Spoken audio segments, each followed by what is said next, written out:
Salam dan bahagia.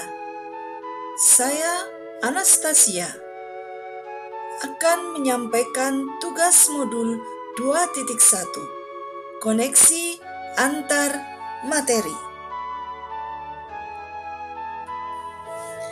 Adapun tujuan pembelajaran khusus adalah CGP dapat membuat sintesa pemahaman dengan mengkoneksikan semua materi yang telah dipelajari sebelumnya untuk menjelaskan pemahamannya tentang pembelajaran berdiferensiasi dan bagaimana mengimplementasikannya.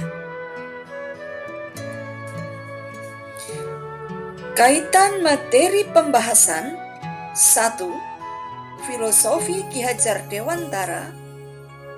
2. Peran dan nilai guru penggerak. 3. Visi sekolah dan prakarsa perubahan.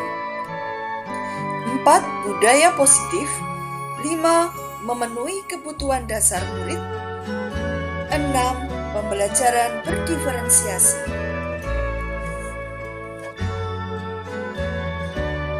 Filosofi Ki Hajar Dewantara.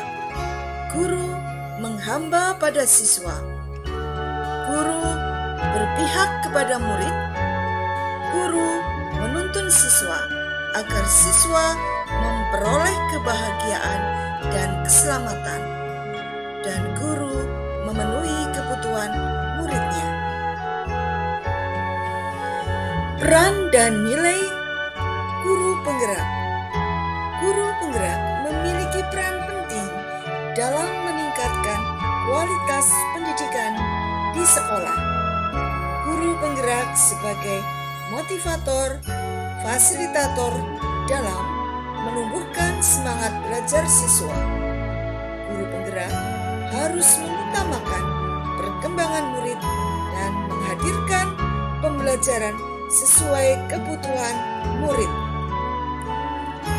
Visi sekolah dan prakarsa perubahan. Visi sekolah merupakan gambaran ideal sekolah, inspirasi bersama yang ingin diwujudkan dan mendorong semua orang bergerak mencapai tujuan. Prakarsa perubahan adalah bagian dari upaya mencapai visi. Visi sekolah SD Negeri 1 Kranji adalah terwujudnya pelajar beriman dan bertakwa, unggul dalam prestasi dan teknologi, berkarakter dan peduli lingkungan. Salah satu perwujudan unggul dalam prestasi adalah memenuhi kebutuhan belajar murid agar hasil belajar murid sesuai dengan kebutuhan belajar murid.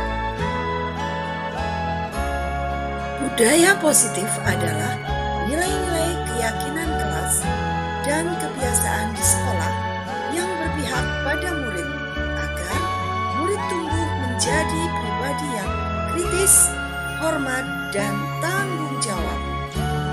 Menciptakan murid dengan budaya positif agar melekat dalam jiwa, salah satunya dengan memenuhi kebutuhan belajar siswa.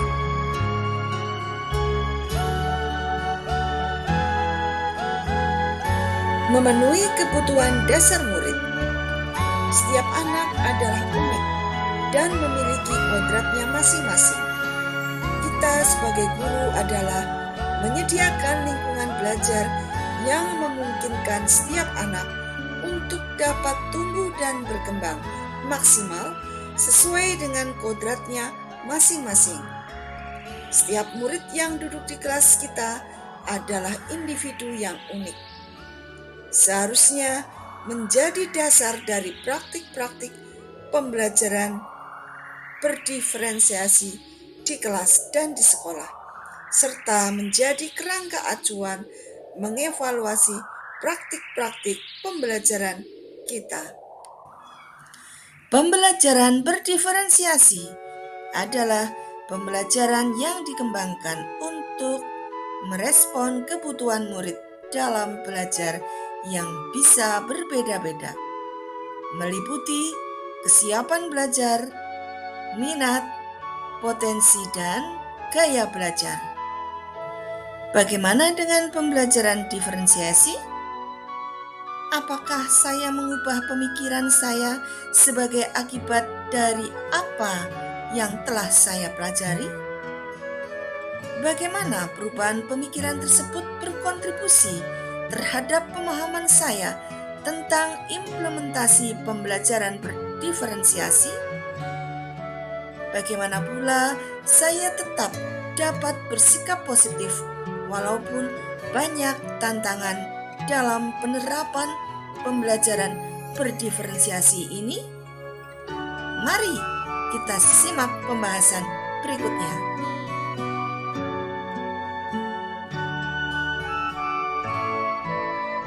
Perubahan mindset diperlukan agar tidak memandang bahwa pembelajaran diferensiasi adalah sukar. Justru dengan pembelajaran diferensiasi membantu murid untuk belajar dengan nyaman sesuai dengan kebutuhannya. Namun, syarat utama melaksanakan pembelajaran diferensiasi adalah kita harus mengenal karakteristik murid. Lalu, untuk menjawab tantangan dalam pembelajaran diferensiasi, bahwa guru harus mengenal muridnya dengan cara antara lain asesmen awal kognitif, asesmen non-kognitif, menanyakan kepada wali kelas sebelumnya tentang kemampuan di kelas sebelumnya. Pembelajaran berdiferensiasi dibagi 3, yaitu diferensiasi konten, produk, dan proses. Sebelum melaksanakan pembelajaran diferensiasi, guru harus memetakan kebutuhan siswa. Guru perlu memahami gaya belajar siswa yang cenderung menggunakan media pembelajaran visual, audio, atau audio visual. Mari kita simak selanjutnya. Diferensiasi konten adalah metode pembelajaran dengan cara memberikan materi kepada siswa berdasarkan keterampilan, profil belajar, dan pengetahuannya, tetapi tetap dengan sejalan kurikulum yang berlaku. Diferensiasi proses. Perbedaan proses pembelajaran dengan menyediakan kegiatan secara berjenjang. Adanya pertanyaan pemandu atau tantangan, membuat agenda individual murid, memvariasikan waktu, mengembangkan kegiatan bervariasi, dan menggunakan pengelompokan yang fleksibel. Diferensiasi produk berkaitan dengan perbedaan produk tagihan kepada murid dengan memberikan tantangan atau keragaman variasi dengan memilih produk apa yang diminatinya. Contoh pembelajaran diferensiasi. Misal guru memberikan pertanyaan pemantik pada murid dalam kelompok yang sudah dipetakan menurut kebutuhannya, memberikan pilihan murid untuk mengerjakan sesuai dengan minatnya. Misalnya dalam menulis cerita sesuai dengan kesukaannya. Ini dalam diferensiasi proses. Contoh dalam diferensiasi konten, misal membagikan teks bacaan dengan materi yang sama namun dari berbagai sumber. Ada pula memberi materi melalui video pembelajaran dengan materi yang sama juga. Untuk diferensiasi produk, misalnya dalam materi yang sama namun produknya berbeda-beda. Ada yang berupa rekaman, video, cerita, gambar, tulisan, dan lain-lain sesuai kebutuhan murid. Jadi jelas dalam pembelajaran diferensiasi dapat dilaksanakan untuk memenuhi kebutuhan siswa yang berbeda karakteristik belajarnya.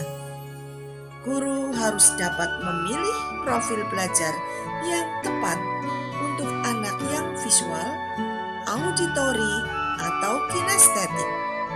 Guru harus memahami minat belajar murid agar yang guru sampaikan mendukung minat anak. Kesiapan belajar siswa juga harus dipahami. Sejauh mana pengetahuan murid mengenai materi ajar. Salah satunya berkonsultasi dengan guru sebelumnya. Jangan sampai guru mengajar, murid tidak belajar. Kesimpulan antar materi. Pemikiran Ki Hajar Dewantara merupakan prototipe dalam pembelajaran diferensiasi di mana guru berpihak pada murid. Guru menuntun murid sesuai kebutuhannya dengan memberikan pelayanan kepada murid agar murid nyaman dan bahagia dalam belajar. Menyesuaikan dengan karakter, bakat, minat, profil belajar, dan kesiapan murid dengan cara pembelajaran berdiferensiasi. Terima kasih, salam dan bahagia.